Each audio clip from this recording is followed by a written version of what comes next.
You can share your brands with your clients and team members. To do that, click on the settings. From there, select User and Roles. Now, if you're a company and you have registered several of your brands, they will all appear right here.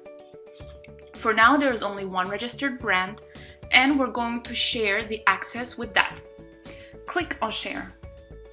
You will see a pink box on top right corner called Add Users. Click on that. Write down the email address of the person with whom you want to share the access with. Select their roles. From there, select Add User. Now, the person with whom you shared the access with have to log in from their own account.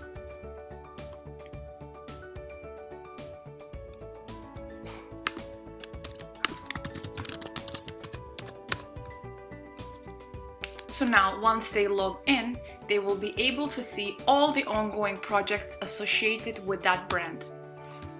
They can click on the project and see the progress.